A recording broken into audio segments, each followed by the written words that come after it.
They locked the new girl in the closet. Big mistake. She was SWAT trained. Olivia Martinez had learned to blend into shadows long before she ever set foot in Westfield High School. At 17, she possessed the kind of unassuming presence that made teachers forget her name and classmates look right through her. Standing barely 5 feet 4 inches with shoulder-length dark hair that perpetually fell across her face, she had perfected the art of invisibility. Her oversized hoodies and worn jeans suggested nothing more threatening than a quiet bookworm trying to survive another day of adolescent warfare.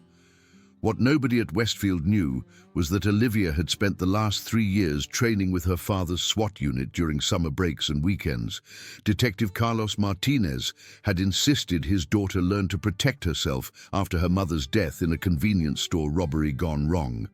Under the tutelage of hardened tactical officers, Olivia had mastered hand-to-hand combat, weapons training, and psychological warfare techniques that would make grown men think twice about crossing her. But here, in the fluorescent-lit hallways of her new school, she was just another transfer student trying to navigate the complex social ecosystem without drawing unwanted attention. Her father's latest assignment had uprooted them from Phoenix to this small Colorado town, and Olivia had made peace with starting over once again. She kept her head down, completed her assignments, and counted the days until graduation would free her from this teenage purgatory. The trouble started on her 3rd day when she accidentally bumped into Madison Reeves in the cafeteria line. Madison, a statuesque blonde with the kind of confidence that came from never being told no, ruled Westfield's social hierarchy with an iron fist wrapped in designer clothing. Her perfectly manicured nails and perpetual sneer had intimidated countless students into submission over the years. "Watch where you're going, freak," Madison hissed, loud enough for her loyal followers to hear. Her entourage consisted of Jessica Walsh, a redhead whose cruelty matched her leader's ambition, and Brittany Chen, whose family's wealth had bought her a place in Madison's inner circle, despite her naturally timid disposition. Olivia mumbled an apology and tried to move past them, but Madison stepped deliberately into her path. "I don't think I heard you properly.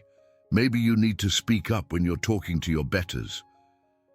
The cafeteria had grown quiet, sensing drama in the air like predators scenting blood. Olivia felt the familiar surge of adrenaline that preceded combat, but she forced herself to remain calm. "Not here, not now, just get through this." "I said I was sorry," Olivia repeated, her voice barely above a whisper. She could feel Madison's satisfaction radiating like heat from a fire, feeding off the public humiliation. "Sorry doesn't fix my shoes," Madison declared, pointing to her pristine white sneakers that showed no evidence of contact. "These cost more than your entire outfit. Maybe you should get down and clean them with your tongue." The suggestion drew nervous laughter from the surrounding students, most of whom were grateful not to be in Olivia's position. She felt her jaw clench involuntarily, muscle memory from countless training sessions where instructors had taught her to channel rage into focused violence.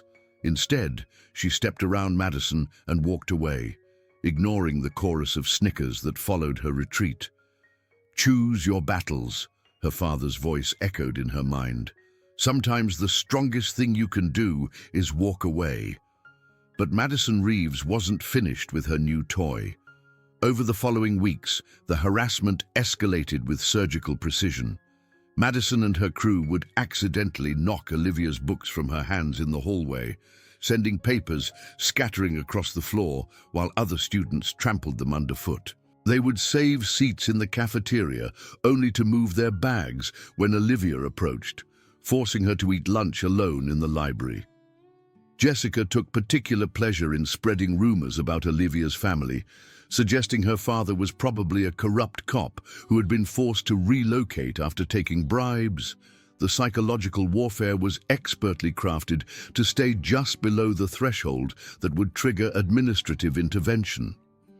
When teachers were present, Madison's group maintained plausible deniability, their actions appearing accidental or coincidental to adult observers.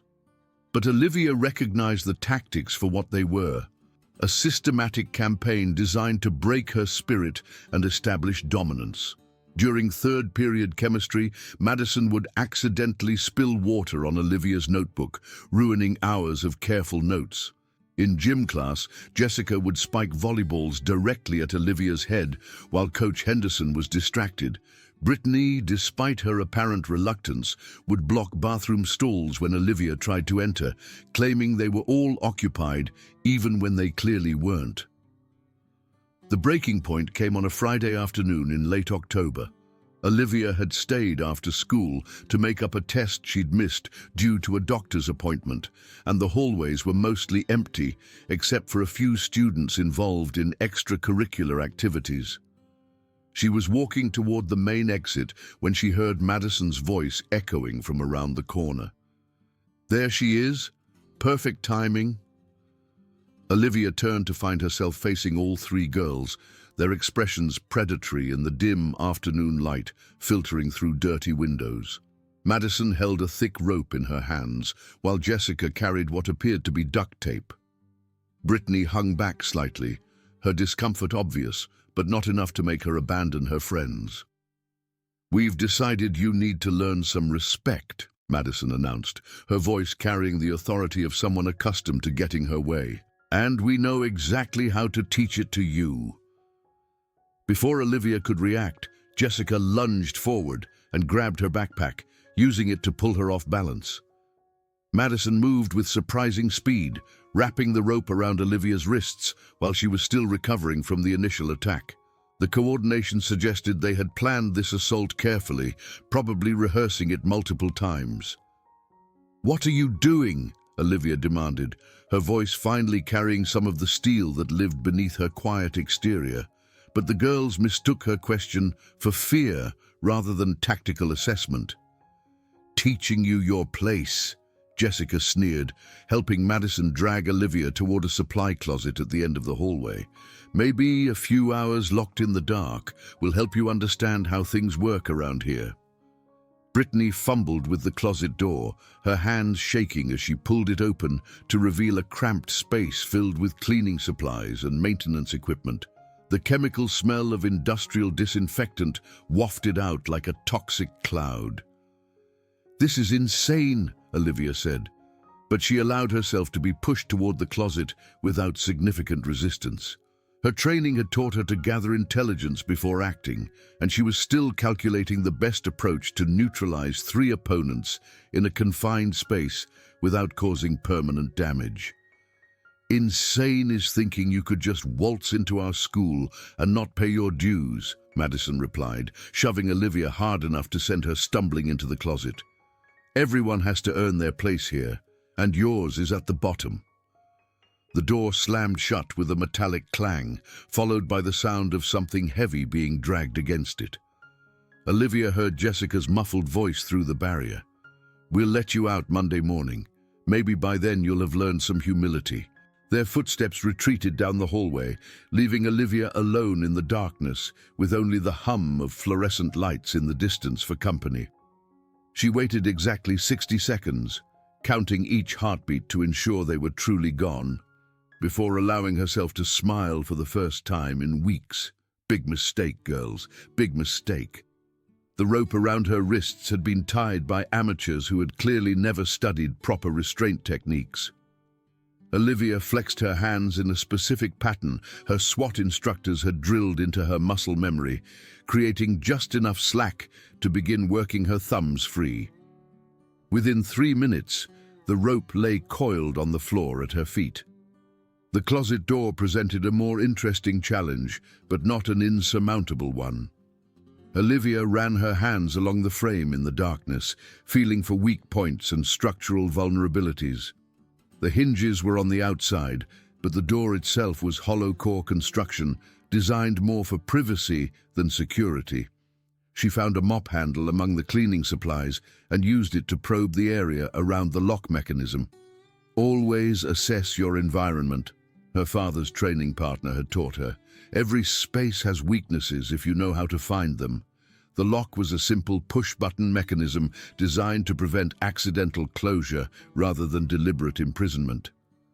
Olivia wedged the mop handle into the gap between the door and frame, applying steady pressure while simultaneously pushing against the door with her shoulder. The cheap construction gave way with a satisfying crack, and she stepped back into the hallway as easily as if she had used a key. But Olivia didn't leave immediately. Instead, she spent the next hour exploring the school's layout with the methodical precision of a tactical operator conducting reconnaissance. She memorized the locations of security cameras, noting their blind spots and coverage patterns. She identified multiple exit routes and potential choke points where confrontations might occur. Most importantly, she studied the areas where Madison's group typically congregated, understanding their routines and behavioral patterns. By the time she finally left Westfield High that evening, Olivia had transformed from victim to predator. The quiet girl who had endured weeks of harassment was gone, replaced by someone who understood that sometimes the only way to stop a bully was to become something they feared more than their own insecurities. Monday morning arrived with the crisp promise of autumn turning toward winter. Olivia dressed carefully, choosing clothes that would allow for maximum mobility while maintaining her carefully cultivated image of harmlessness. She arrived at school early, positioning herself near Madison's locker with the patience of a sniper waiting for the perfect shot.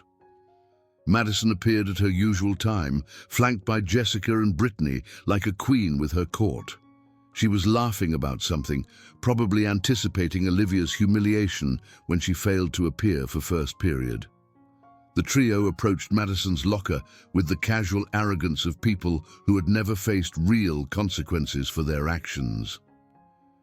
"Looking for me?" Olivia's voice cut through their conversation like a blade through silk.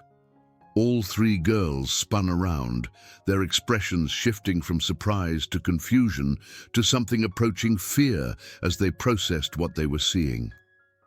Olivia stood with perfect posture, her shoulders squared and her weight balanced on the balls of her feet. Her usual slouch was gone, replaced by the confident bearing of someone comfortable with violence. "How did you—" Madison began, but Olivia cut her off with a raised hand. "The closet? Really?" Olivia's voice carried a note of amusement that made the other girls exchange nervous glances. "That was your master plan. Lock the new girl in a supply closet and hope she learns her lesson." Jessica found her voice first, though it came out higher than usual. "You were supposed to be stuck in there all weekend. How did you get out?" "The same way I'm going to get out of this conversation," Olivia replied, taking a step forward that caused all three girls to instinctively step back. "By being better than you thought I was." The hallway around them had begun to fill with students preparing for first period, but something in Olivia's demeanor was drawing attention. Conversations died as people sensed the tension crackling between the four girls like electricity before a storm. Madison tried to reassert her authority, puffing up like a threatened animal. "You think you're tough now? You think getting out of a closet makes you special? You're still nothing but a pathetic transfer student who doesn't belong here." "You're right about one thing," Olivia said, her voice dropping to barely above a whisper. "I don't belong here. I belong somewhere much more dangerous than you can imagine." Before Madison could respond, Olivia moved with liquid grace that spoke of countless hours of training. She stepped inside Madison's personal space, close enough that only the three girls could hear her next words. "You made a mistake when you decided to target me," she said, her voice carrying the quiet authority of someone accustomed to being obeyed. "But you made a bigger mistake when you thought you could break me. I've been broken by professionals, and I'm still standing. What makes you think 3 amateur bullies could succeed where trained killers failed?" The color drained from Madison's face as the implications of Olivia's words sank in. Jessica grabbed her friend's arm, suddenly desperate to be anywhere else, while Brittany looked like she might faint. "You're bluffing," Madison whispered, but her voice lacked conviction. Olivia smiled, and for the first time since arriving at Westfield, it reached her eyes. Am I? Tell me, Madison, how much do you know about tactical combat, about pressure points and nerve clusters, about the 17 different ways I could put you on the ground without leaving a mark that would show up in photographs? She leaned closer, her breath warm against Madison's ear. My father is Detective Carlos Martinez, SWAT team leader. I've spent the last 3 years training with his unit. Every weekend, every summer break, learning from men and women who face armed criminals for a living. They taught me things that would give you nightmares. Madison tried to step back, but found herself pressed against her locker with nowhere to go. The hallway around them had grown quiet as other students sensed something significant happening, though they couldn't hear the specific words being exchanged. Here's what's going to happen, Olivia continued, her voice never rising above conversational level. You're going to leave me alone. You're going to tell your friends to leave me alone. And if I ever catch you bullying another student the way you've been bullying me, I'm going to show you exactly what 3 years of SWAT training looks like. You can't threaten us, Jessica interjected, though her voice shook with uncertainty. We'll tell the principal. We'll get you expelled. Olivia turned her attention to Jessica with the kind of focus that made the redhead wish she had kept her mouth shut. Go ahead. Tell them. Explain how you tied me up and locked me in a closet, then threatened to leave me there all weekend. I'm sure they'll be very interested in that story. The silence stretched between them like a taut wire, filled with the weight of unspoken threats and promises. Other students had begun to gather at a respectful distance, sensing drama but unable to hear the specific details of the confrontation. Finally, Madison found her voice. This isn't over. Yes, it is, Olivia replied with absolute certainty.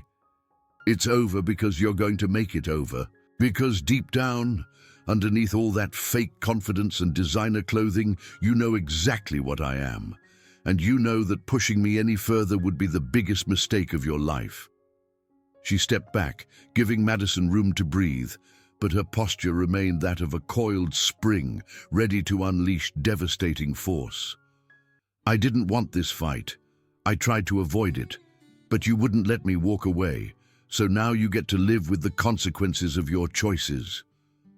The bell rang for first period, breaking the tension like a gunshot.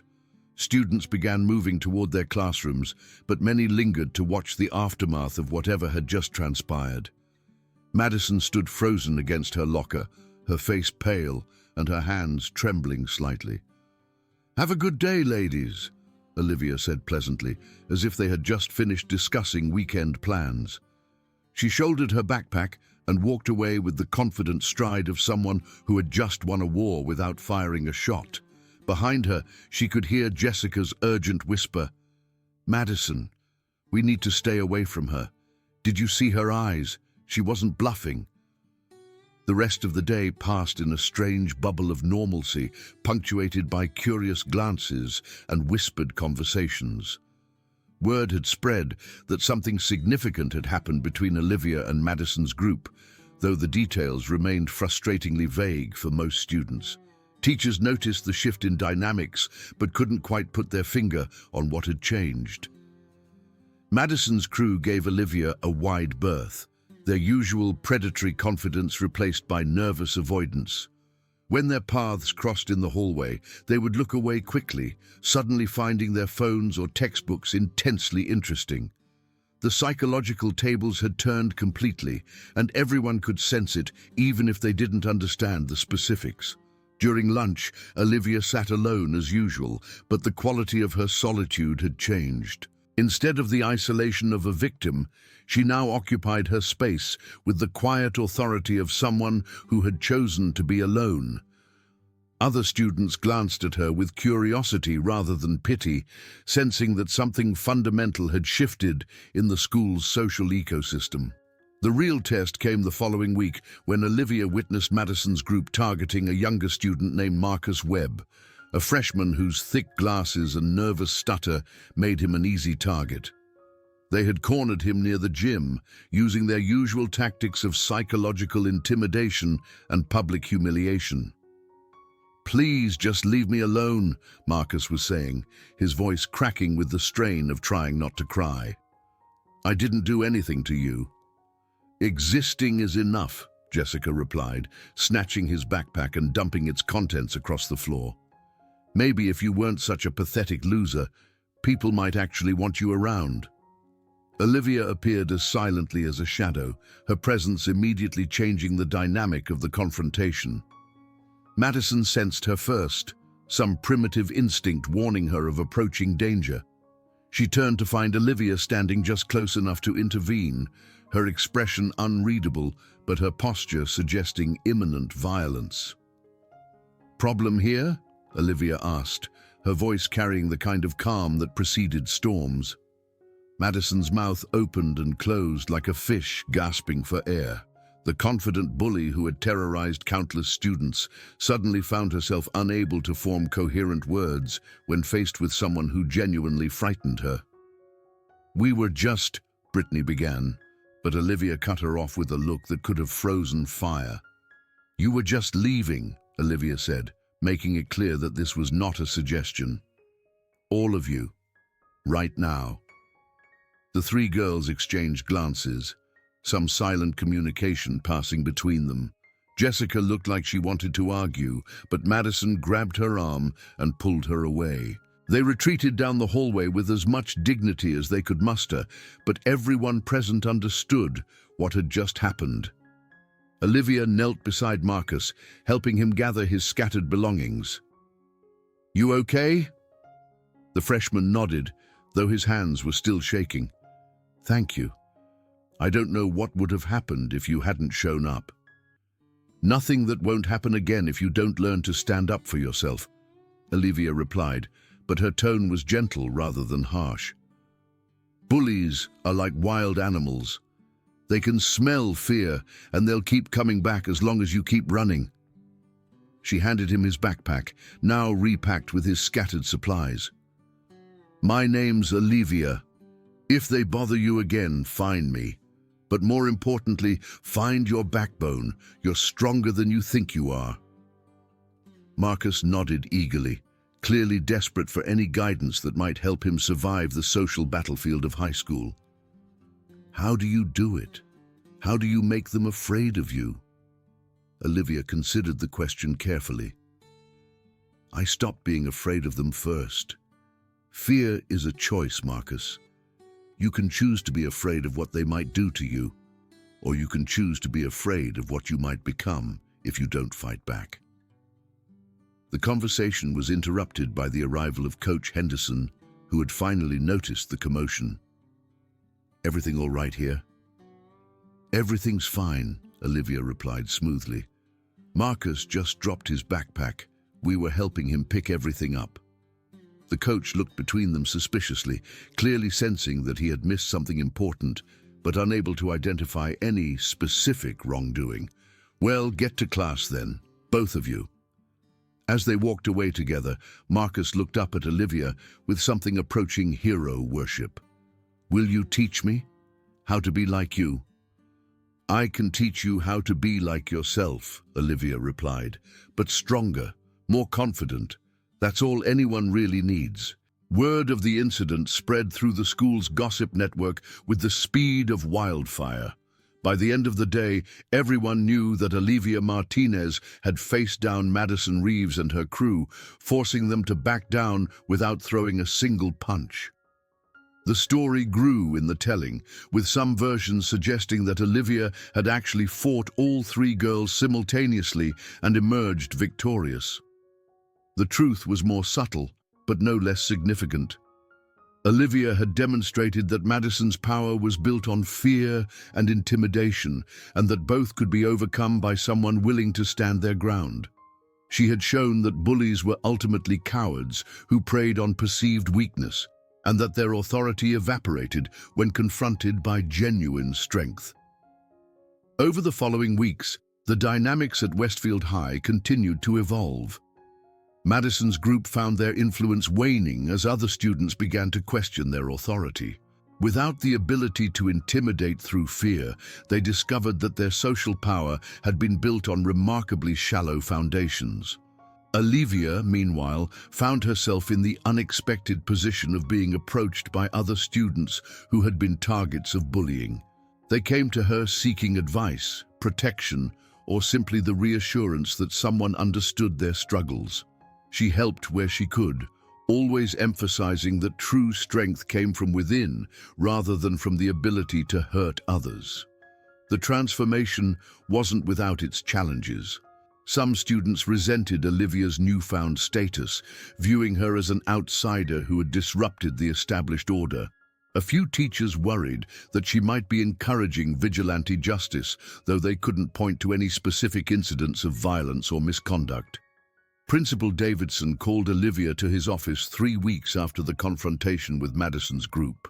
He was a tired-looking man in his 50s who had spent decades trying to maintain order in an environment that seemed designed to promote chaos. "Miss Martinez," he began, settling behind his desk with the weary air of someone who had conducted this conversation many times before. "I've been hearing some interesting stories about you lately." "What kind of stories?" Olivia asked, though she suspected she already knew. "Stories about confrontations with other students, about threats and intimidation, about you positioning yourself as some kind of unofficial enforcer of justice in my school." Olivia met his gaze steadily. "Have any students filed complaints against me? Has anyone accused me of actually hurting them or threatening them with violence?" Principal Davidson consulted a file on his desk, frowning slightly. "No, actually. That's what makes this situation so unusual. Normally, when we have these kinds of power struggles between students, there are clear incidents of misconduct I can point to. But in my case, I've simply refused to be victimized," Olivia finished. "I've stood up for myself and for other students who were being bullied. If that makes some people uncomfortable, maybe they should examine why." The principal leaned back in his chair, studying her with the kind of attention he usually reserved for particularly challenging disciplinary cases. "Your father is a police officer, isn't he?" "SWAT team leader," Olivia confirmed. "He's taught me that sometimes the only way to stop bad behavior is to make it clear that there will be consequences for continuing it." "And what kind of consequences are we talking about?" Olivia smiled, but there was steel beneath the expression. "The kind that don't require me to actually hurt anyone. The kind that come from understanding that some people aren't as helpless as they appear to be." Principal Davidson was quiet for a long moment, clearly wrestling with competing concerns. On one hand, bullying had been a persistent problem at Westfield High for years, and traditional disciplinary measures had proven largely ineffective. On the other hand, he couldn't officially endorse students taking matters into their own hands. "I want to be very clear about something," he said finally. "I cannot and will not tolerate vigilante justice in my school. If you cross the line from self-defense into aggression, there will be serious consequences." "Understood," Olivia replied, "but I also want to be clear about something. I won't stand by and watch other students be victimized just because the official channels haven't been effective. Sometimes the system needs help." The meeting ended with an uneasy truce, both parties understanding that they were operating in a gray area where official policy and practical reality didn't always align. Principal Davidson made a note to keep a closer eye on the situation, while Olivia left with the knowledge that she was walking a fine line between justice and vigilantism. The final confrontation came in December, just before winter break.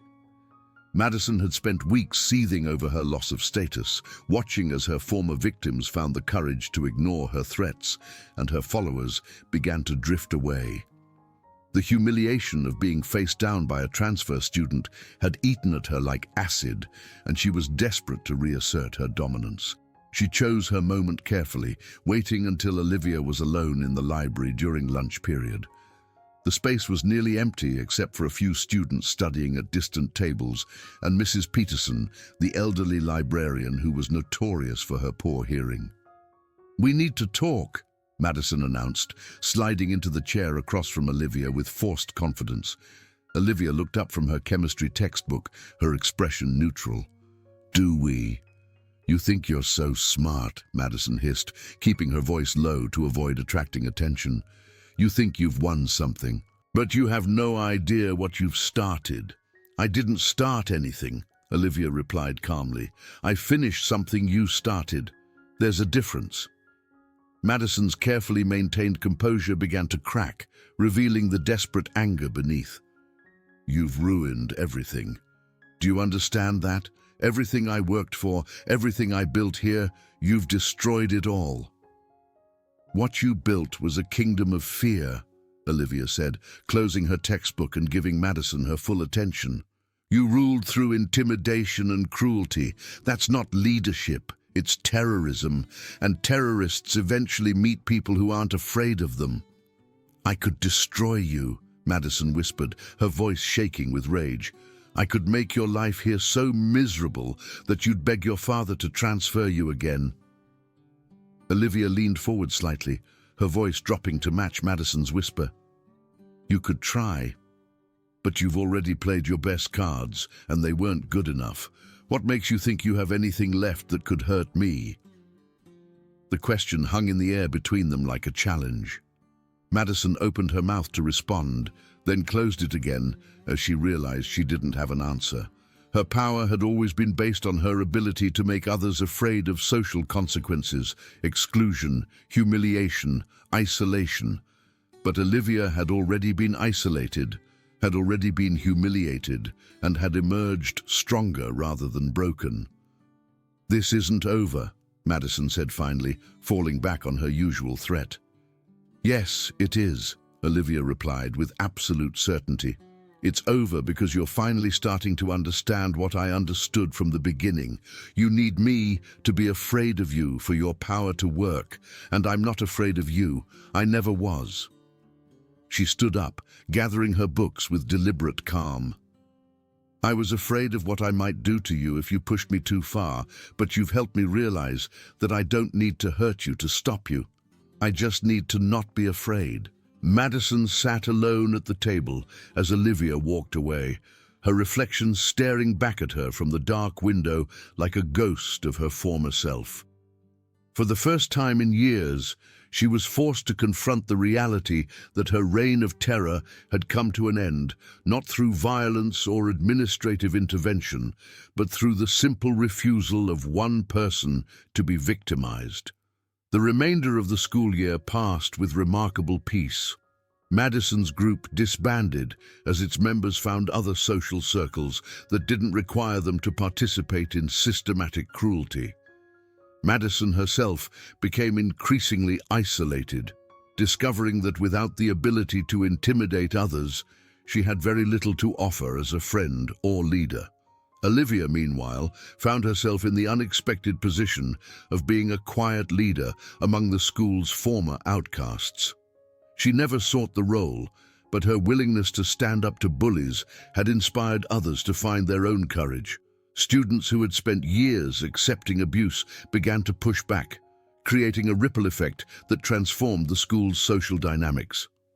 On the last day of classes, Marcus Webb approached Olivia at her locker. The nervous freshman had grown several inches over the course of the year, and his stutter had largely disappeared as his confidence increased.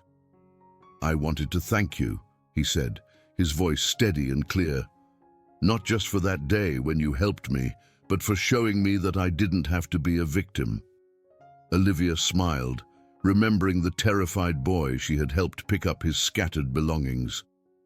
"You did the hard work yourself. I just showed you that it was possible." "What you did changed everything," Marcus continued. "Not just for me, but for a lot of people.